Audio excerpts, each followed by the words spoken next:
Hello, hello, hello. I hope everything works. I am using a laptop for the first time. So before I always used the phone. So I hope everything works. And here I see. I wait a little bit. Hello, hello. I hope. Does everything work? I am not sure about the comments. If they work, could you just maybe type something, just a okay or so I can see that? Because I'm using this laptop for the first time, and so I'm not sure if it works. Okay, great. Thank you. It works. Well, that's good. That's cool. Okay, okay. So now I just wait a little bit. So we are here looking at the Luftschloss, and it's all about pronouncing the Luftschloss. Hi, Ivy, Linda. Hi. So it works. I'm glad that it works. Good, great. Yes, here we are. Look at this. The Luftschloss. Welcome to the Luftschloss. Air Castle I was describing. So first of all, welcome again in my home. And I'm excited that you're here. And this is quite spontaneous. So I stumbled over that. We did that maybe some of you have seen the workshop that I did for the cyanotype, for the blueprint.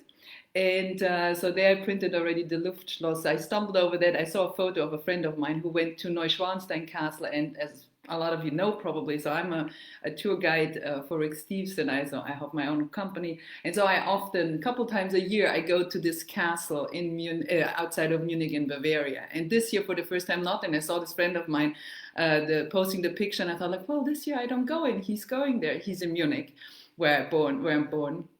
And so it brought me to that. And at the same time, at the same day, I was reading about this untranslatable word of Luftschloss. And so it just came together.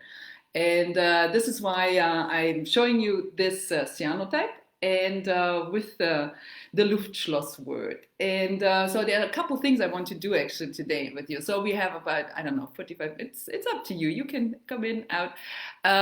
What I wanted to do is talking a little bit about that word that we can translate in air castle, but what it means actually for German or German speakers, I think that we could maybe go a little bit deeper than just literally translating it.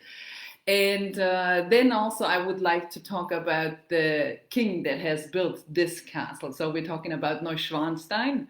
That was built by Ludwig II, so Bavarian king, which obviously I feel kind of attached to. Well, not obviously, but so he's called the fairy tale king. So there are worse titles, I guess, that a king can get. So no, and it's a fascinating figure actually, and quite dramatic also. So I wanted to talk a little bit about him and put him also in the historical context, which is quite interesting because he ruled in the 60s, 70s of the 19th century, which is the time of the unification of Germany. So we can talk a little bit about German history and put Bavaria in there and put our Mad King Ludwig in there, if you want to call him like that. And so all of that we put a little bit together, and some German, of course, too, some words also. So that's a lot, but so we see how we do, and I hope you will enjoy it and you find something that you like. So first of all, yes, if you look at that Luftschloss, so this is already again one of the longer words that we are able to do in German. People are always quite amazed by how long words we can put together, and so this is one thing as far as grammar maybe. Well, we just put things together. We write it in one word that is not so different from English actually. Just write them apart and we put it together to make it more precise. In certain cases to make it more specific. So this is Luft means air, die Luft. So when you learn a German word, though, it's always learn it with or study it with the article, because eventually when you decline or conjugate words, then you will need the article. Otherwise it gets very confusing. So die Luft, Luft means air. Das Schloss, Schloss is the castle. Luftschloss, we write it together, so it's an air castle. So now this is an air castle that has become stone because Ludwig II was one of the people, I would say, that represents beautifully the idea of having air castles in your head. So that doesn't mean mad, no. What is an air castle? Is it a dreamer? In a way, yes. It's somebody who has dreams, absolutely. But probably even more so, not only dreams, but very specific dreams.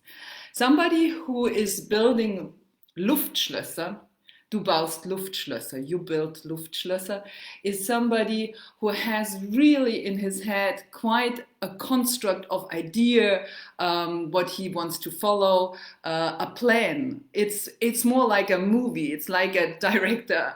So as we say nowadays, sometimes I think to people, well, you're creating your own film in your head. Well, back in the days, apparently the word Luftschloss appeared already for the first time in the 16th and 17th century. There were not so many movies. So maybe that's why the people actually make more reference to a castle to be built. It's a complex engineering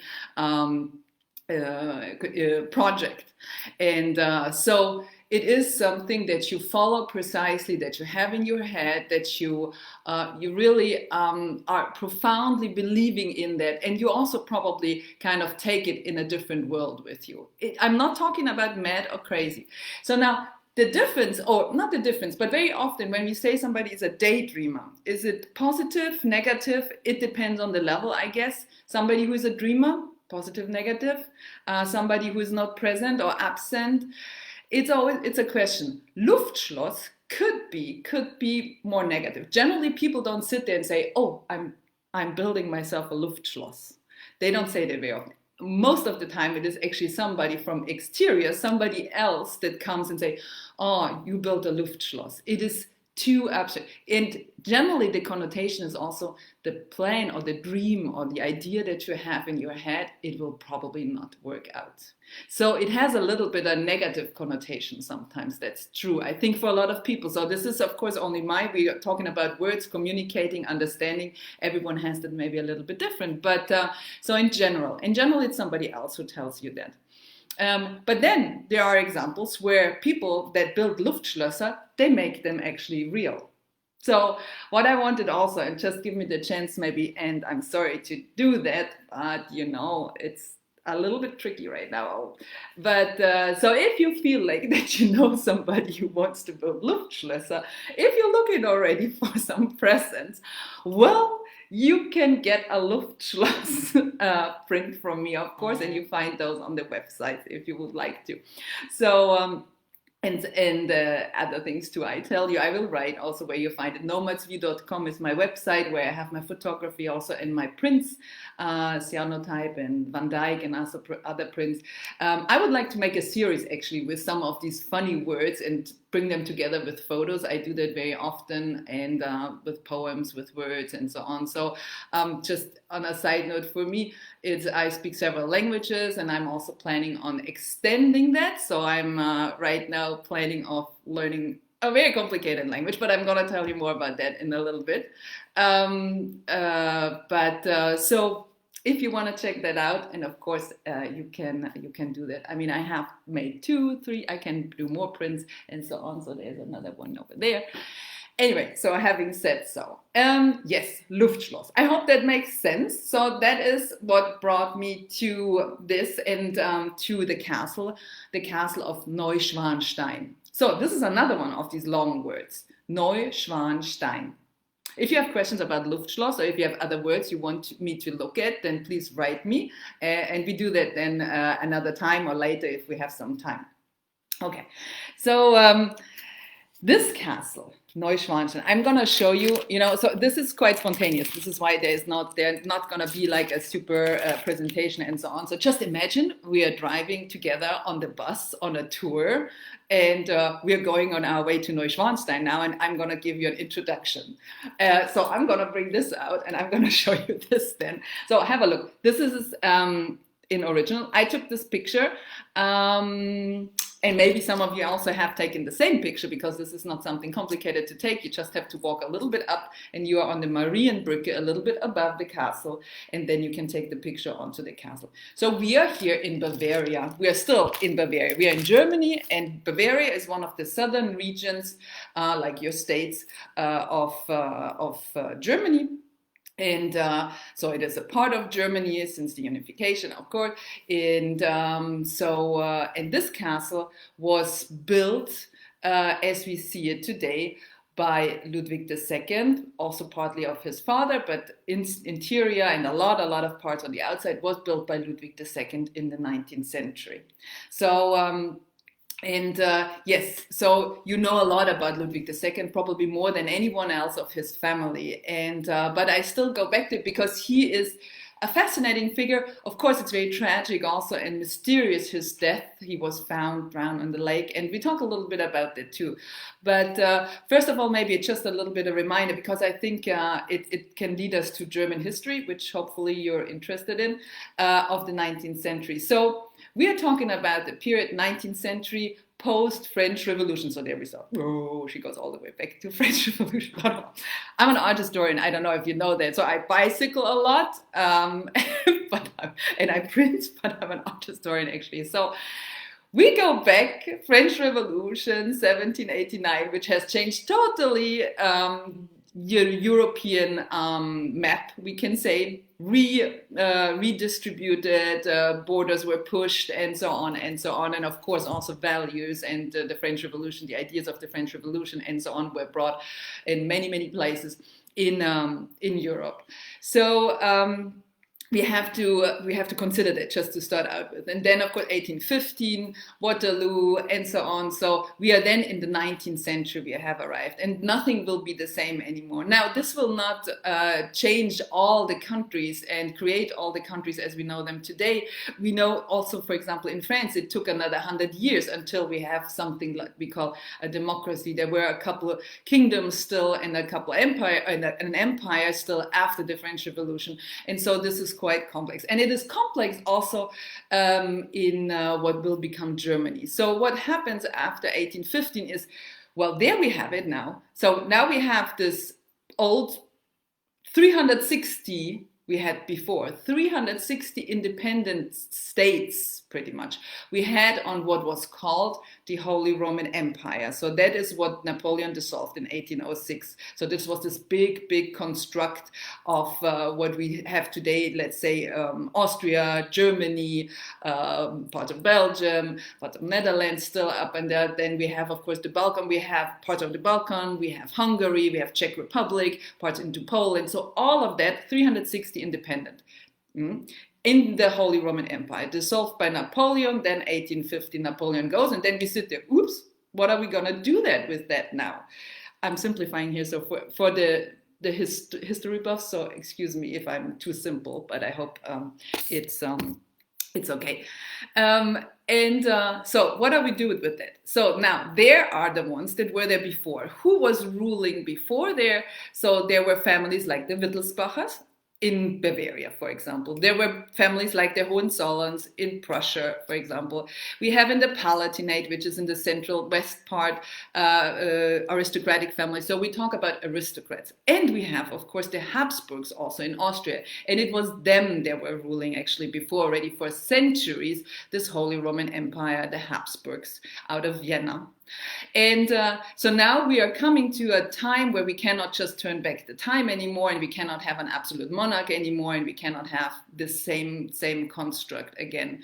So this is a struggle, and this is a period between 1815 and then 30. Of course, 1830, 1848 is an important revolution also. So this is where we have the first parliament created in Frankfurt. You maybe have heard about that. So this is a time of dualism. I'm simplifying and I'm jumping ahead. The dualism between whom? The dualism between the Austrians, so the Habsburgs, and the new ones, the new kid on the block. And that's not the Bavarians, it's not the Wittelsbachers. Who is that? It's the Hohenzollern from Prussia. So now when you think about it, if I tell you that they're called Wilhelm and so on, so maybe you think like, I know them. So you will meet both of them again. The Habsburgs with Franz Josef and Wilhelm, the Hohenzollern with Wilhelm. Now, what will happen is, and now here we come also, we bring our Bavarians in. So Bavaria is just one of these states, no, on what is now German ground, German soil. And we have this dualism, and everyone finds his partners. There are different interests. So first of all, the Hohenzollerns, I mean, I make it's quite interesting. The Hohenzollerns are Protestants. A lot of us, we have the idea that Germany is a Protestant country, which is not really true. Nowadays, it has mixed a lot up, but we could, if we go 100 years back, we can say, or 50 years maybe even, we could say the North is more Protestant, the South is Catholic. So the Hohenzollerns are Protestant, the Habsburgs are Catholic. So this plays a big role at that time still. So that is that's to consider. The Habsburgs, they also come with the whole story and history, of course. So with this whole idea also, what they bring with them is Hungary and the whole Balkan country that were all part, I'm simplifying again the map, but they were all part of this former empire. And this is quite problematic because also all of these other states have heard about independence, have heard about equality, and before that, these people were not equal in the Holy Roman Empire. So this is quite complicated. And then we have the Hohenzollerns up in the north. So Prussia. Where is Prussia? Often people are not really sure where that is. I'm simplifying the map. Prussia is Berlin, and it's around Berlin. It was back then much bigger, and it was a kingdom. And it was ruled by König Wilhelm. We have Friedrich before and so on, but eventually we have King Wilhelm. And so we have Berlin as the capital. It leads a little bit to the west, but also to the east, direction Poland, and so on. So all of that is going to be huge, huge Prussian kingdom. Now, 1866, I have to tell you, 1866 is a big war. So 1848 revolution, and we have, going back, 1848 revolution, we have something that is founded, it's called the German Union, the Deutsche Bund. This is kind of a way of bringing the states together. They were enemies before, really. So, and this is quite fragile, and everyone is battling and fighting for their advantages, but it is united in an economical way also already. We are in time of industrialization in what is called the Deutsche Bund, the German Union. And then eventually it will come to war between Austria and Prussia. And so then everyone gets the allies. And now I just have to bring back who we are talking about, the Wittelsbachers in Bavaria. Big, powerful kingdom also. And at that time in 1866, Ludwig II, so Mad King Ludwig, as you call him, Ludwig II has just taken over power. For 2 years he's in power, he's 20 years old. So his father passed away, who is Maximilian II. His father passed away very rapidly, quickly, and it was not expected at all that he has to take over power and the throne with 18. He was still at school. Was he ready for it? Probably not. He was ready to say, okay, well, I'm gonna do it. It's also not that he was asked, and people were not asked back then, and there were some that were suitable and others were not. Like today are some people are suitable for the ruling job and others not. But he didn't have a choice. So he came to power, and he was on the throne. Now, in the first years, he tried to do a good job. And one thing is very important also is to understand. So we are in the 19th century. We are not talking about an absolute monarchy. It is not that he has the full power. So there are ministers, there's a government, as said, there's a parliament, and so on. So we are talking about a constitutional monarchy now in the 19th century. And when the question for this first, very quickly, the war comes up, it's not him who decides. He is actually turning away from early on. This is not the only war he has to fight during his time.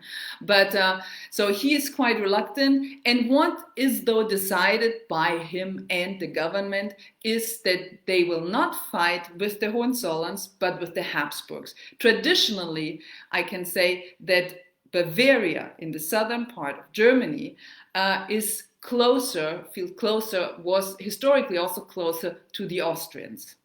Vienna is far away, but so where the Habsburgs were. But nevertheless, if I can tell, I come from Munich, I grew up there, and I can tell you even today that I'm sure we all down in the south, we have more in common with somebody who is an Austrian from the other side of the border, but from Tyrol, for example, Salzburg, and so on. We have more in common with these people than we would have in common probably with somebody coming up from Hamburg and so on. So we eat the same things, we have the Alps, the weather is the same, we grow the same things, our language is more similar. We all speak German, but our dialect is more similar to the Tyrolean, for example.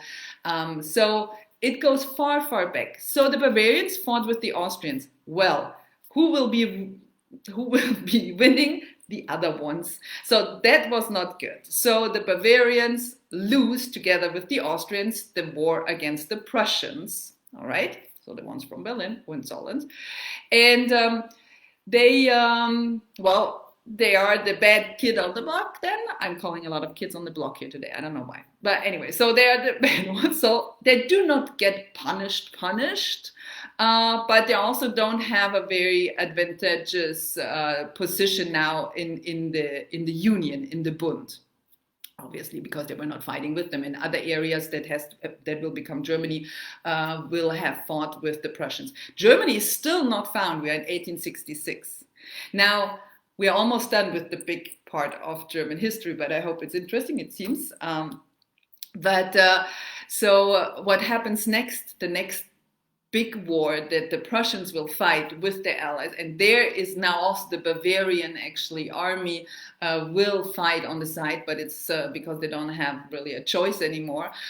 They are not an independent state anymore, so they are part now under the rulership under the rulership of the Prussians, and it is very difficult. There's a lot of conflict, and again, it has to do with economy, it has to do with culture, it has to do with religion. So there are a lot of opposition is there in between, so quite complicated.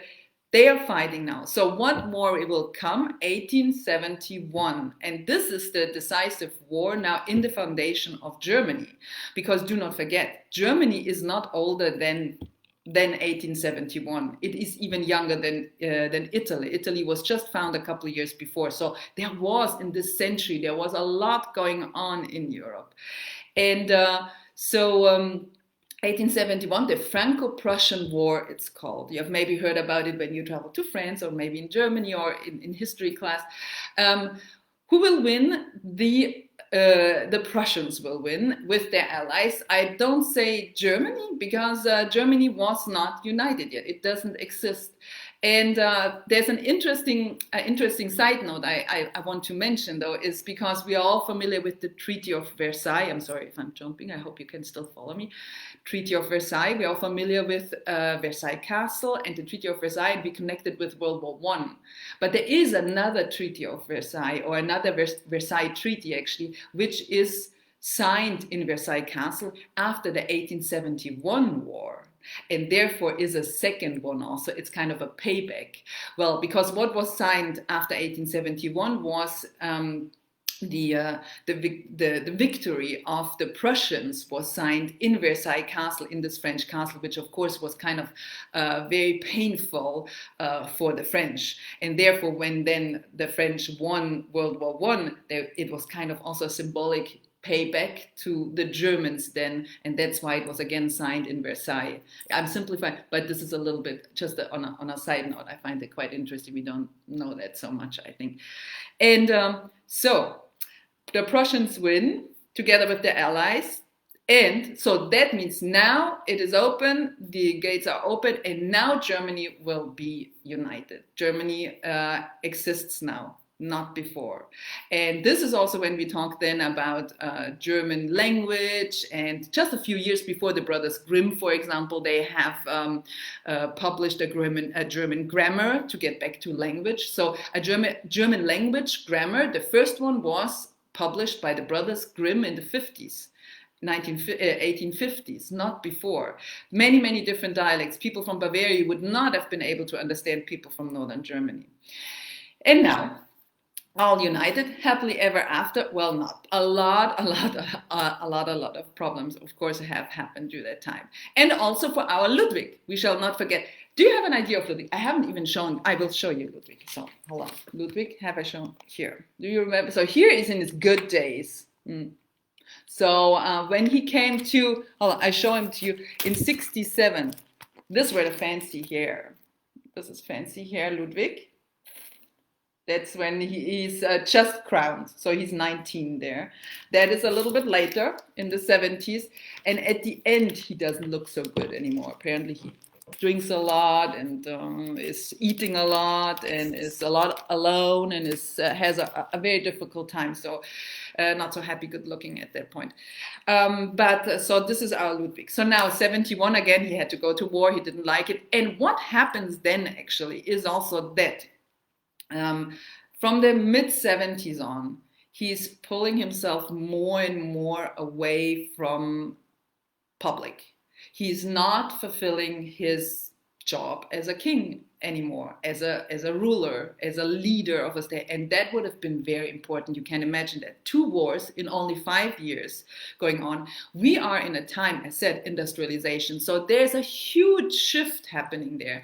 A lot of people from the countryside move into the cities. So into Munich also. A lot of homeless people are living in Munich. A lot of poverty, and not only Munich, you have heard maybe also about the organization and reconstruction, we can pretty much say, or renovation of Paris under Haussmann. This is the same. He's contemporary to Napoleon III in Paris. So when they put in gas lights and the sewer system and all of that. So this is in Munich at the same time. What does Ludwig do more and more? He loves the countryside. He sits, and I understand, it's beautiful. Pre-Alpine countryside where the castle is. He grew up there also. His father spent a lot of time there. His father also built out there, and his grandfather also built out there. So the ideas, the visions, architecture, the passion about the arts and architecture in particular is not something that he just came up with. It's a family thing.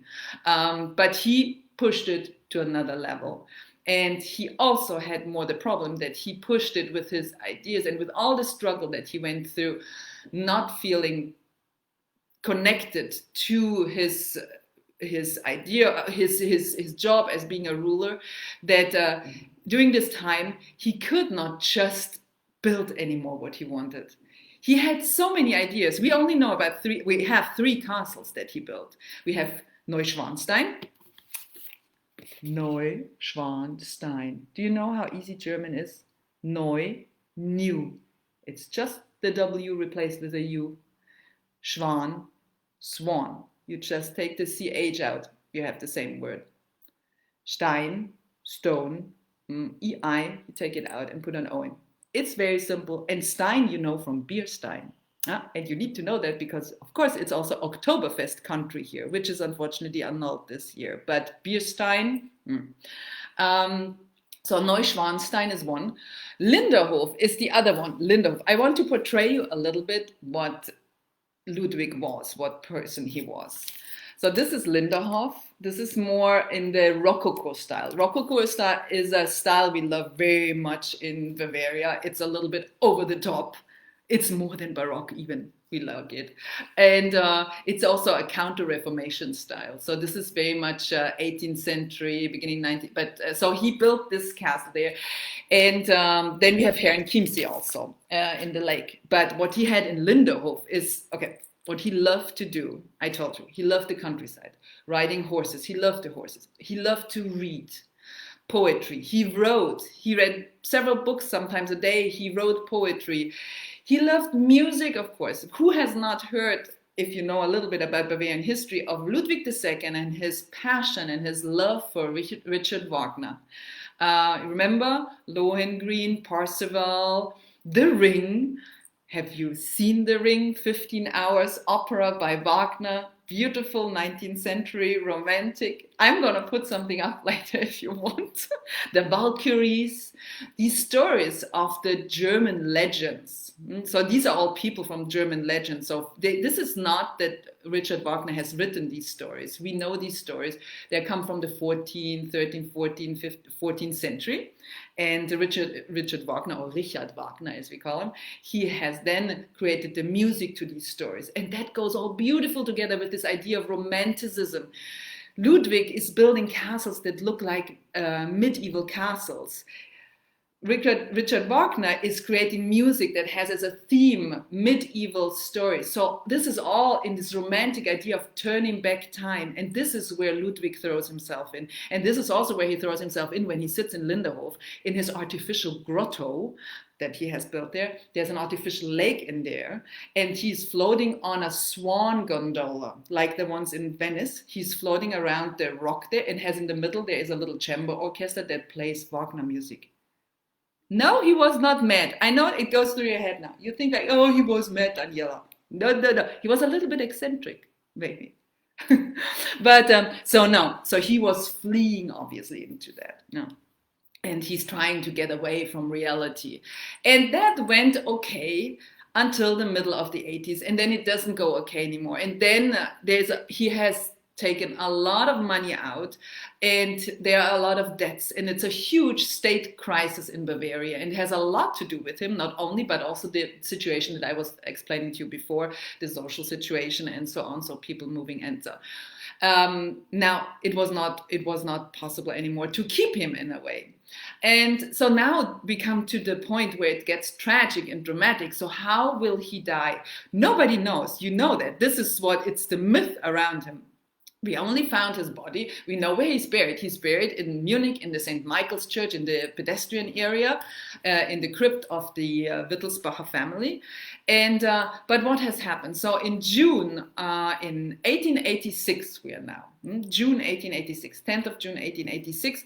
So for weeks before already, there is this crisis going on. And Ludwig is kind of mentioning that he gets sick and tired of the government, and he's actually planning of maybe dissolving the whole government and have everyone replaced. This is, of course, a threat to the ministers and to these people in the government. So they start, okay, we have to do something. He's getting really crazy.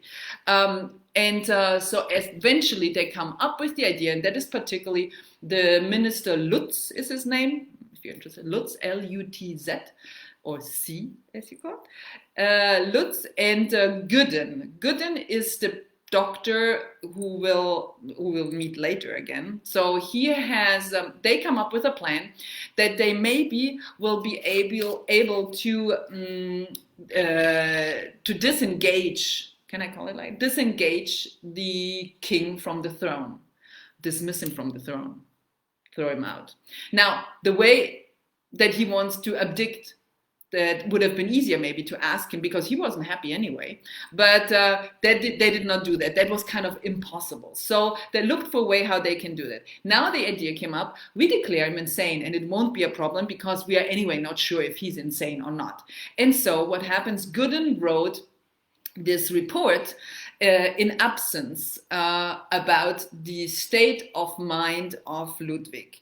Now imagine, I don't know if you probably have heard about that, but just imagine, he has seen Ludwig 14 years before. In 1872 he has seen Ludwig the last time, and based on that, or not based on that, just based on some fantasy, he will write then the report that will be the official document that will actually then disengage Ludwig from the throne. So now this is decided on the 10th, and then on the 10th already the first kind of group, the first how can I say that, the group was sent from Munich to Neuschwanstein, where the official I forgot the word, anyway, so they are sent from the government to actually fetch Ludwig from the castle and to bring him to Linderhof. He should then not be in Neuschwanstein anymore, in the mountains where it's hard kind of to control him. He should be in Linderhof, which is also in the mountains, but it's easier to control because it's smaller.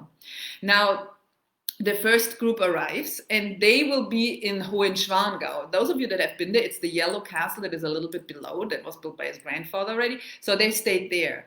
And then there is an exchange in between the two castles. That's the path you walked up, or the bus that you took up.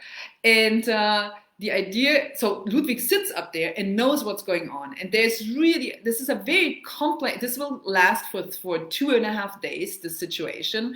And it is very complex because nobody knows the role, and it is the king, so you cannot just go up there and pull him out.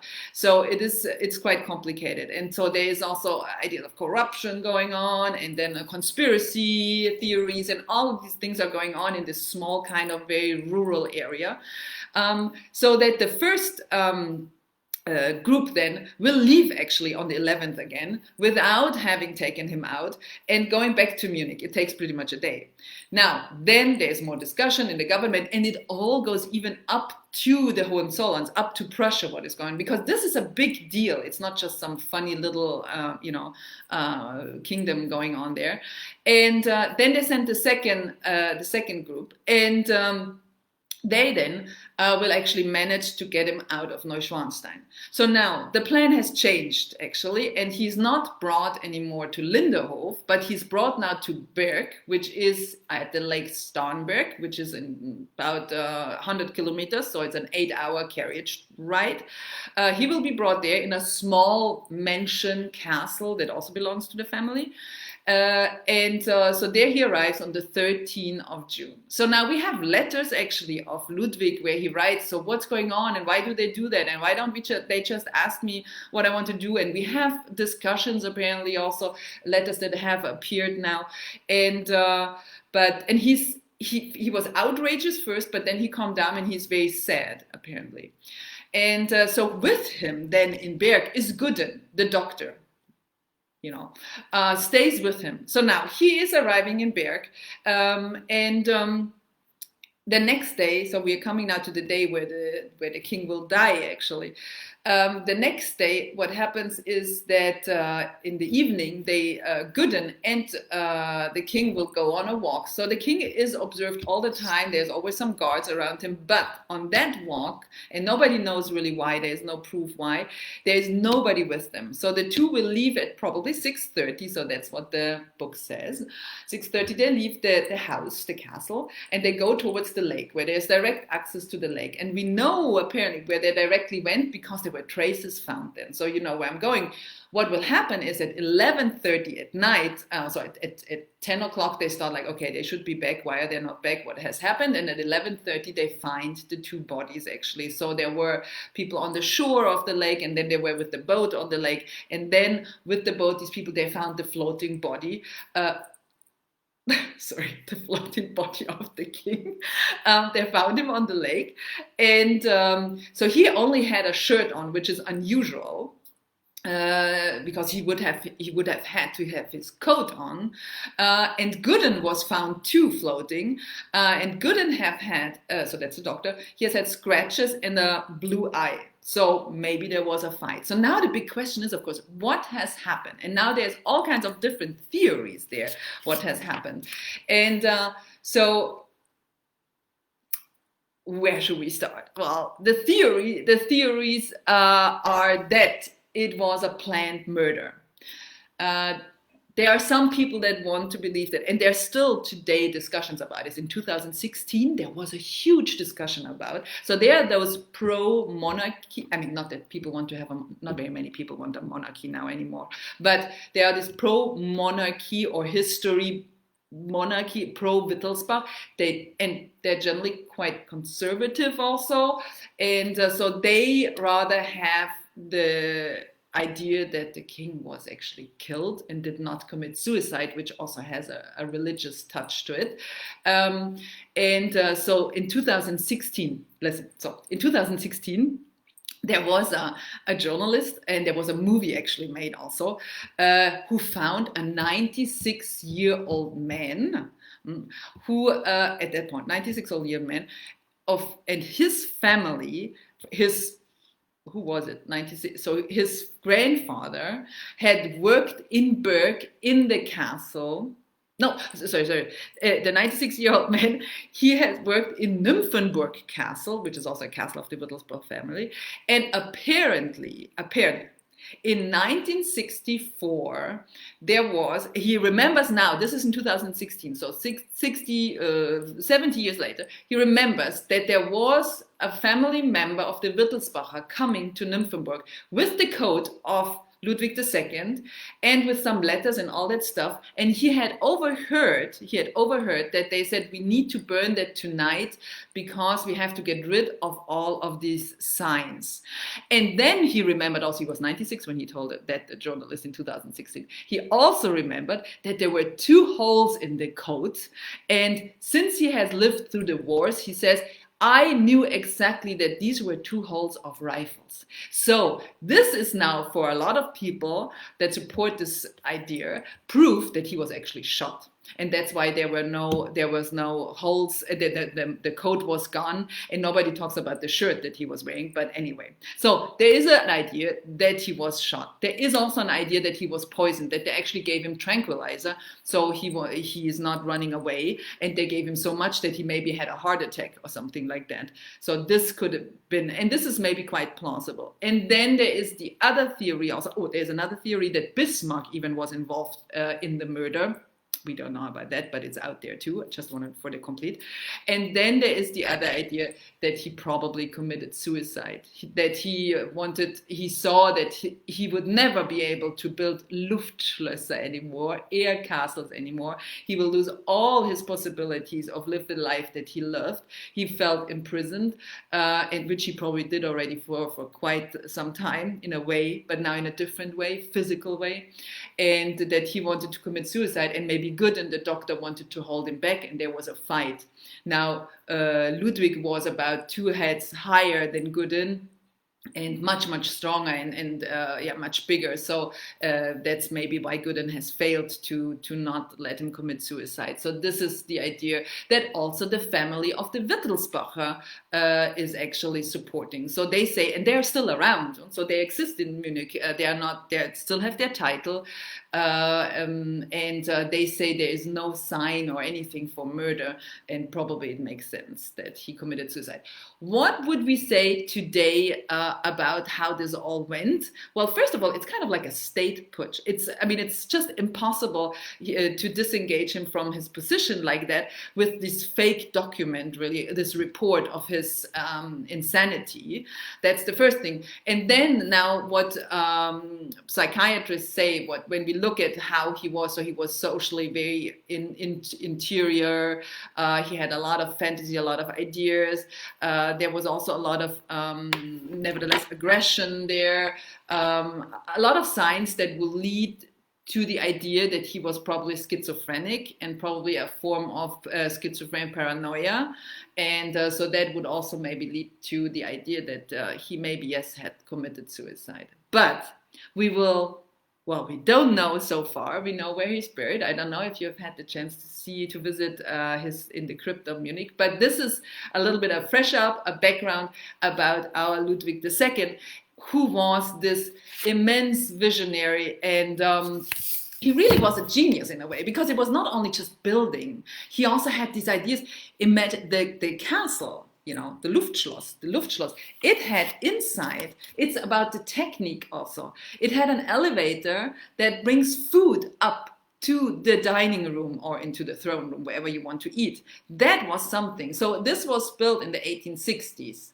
It also had heating. A lot of the rooms were heated, not all of them. It also had hot water. So this was not only the king, but he supported technique and inventions, and so he was a visionary, really, we can say. And we also know that there were many more plans, and he wanted to build many more things and crazy things. And I always say, so they took him away because he was spending too much money. Now, what is interesting, these castles, part of it belonged to the Wittelsbacher family, and this one is a state castle. And so now the state of Bavaria, when we think about the income that they make with all the people, the millions of people that they receive in the castles built by Ludwig, probably they should have just let him build more. We're gonna profit from that, but that would have been a long-term project. And of course, back then that was not possible. So now just to to round that up, so after that, what has happened? So he was dismissed, and his uncle, Prince Regent Luitpold, became king. Now a lot of people say, well, it was him. He wanted to be king. He was so unmotivated. He couldn't care less. He had a good life. It was not him who really initiated that, probably. I mean, as far as we know, who it was most probably is really, it's the government itself, the ministers. They wanted to save their head because they knew it's somebody has to go.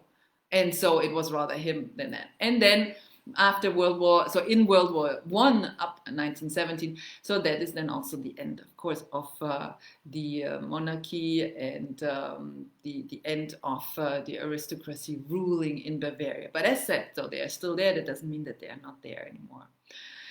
Yes, so a little bit of excursion into German and Bavarian, or rather Wittelsbacher history, and just 19th century. So this family has ruled over 700 years. We could talk about a couple more, but we don't have to today. I find this a very interesting time, and so it's the Romantic time, and so now just back maybe Richard Wagner, really very, I think, very powerful. Maybe I put up a link with some music later on, just as a reminder. I'm a big fan of Lohengrin, and Lohengrin is the Swan Knight, and so Swan is also the symbol of the Wittelsbach. So that's why in the castle you have all these frescoes also that are representing actually a lot of the legendary figures of Wagner's operas that Ludwig admired so much.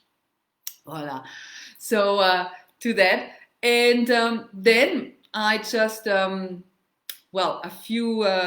I was thinking, so we didn't do too much language, and some of you were asking about language. Are there any words that you would particularly look for? Now I'm just looking now. Balance, so many things. It was crazy. Yeah. Hi Tara. Yeah, he was not crazy. He was eccentric. So it's really well, I mean, he had some issues. That's for sure. But I mean, it's difficult also. It's a very difficult time as an aristocrat back then, obviously. So this is so let's just go and a little bit about language. So a couple things now about Bavaria and do we all speak German? So yes, in Germany we all speak German. Very many different dialects we have all over the place. I'm from Munich. People can hear that I'm from Munich. And generally, what is the difference? The Bavarian accent is a little bit softer. We are a little bit lazy also sometimes. We drop some syllables. We also don't care so much if we use the right article or not. In certain cases, we have problems with the dative and the genitive from time to time. Well, it's because we are delayed back Germans in the south. No, I'm joking, but it's true. So there are some words that are different, but maybe the greeting is interesting. So we say Guten Tag in German. You all know, like Guten Tag. And what we say in Bavaria, in southern, Bavaria pretty much, is Grüß Gott. Grüß, greeting, Grüß Gott. Gott is God. So greetings to God.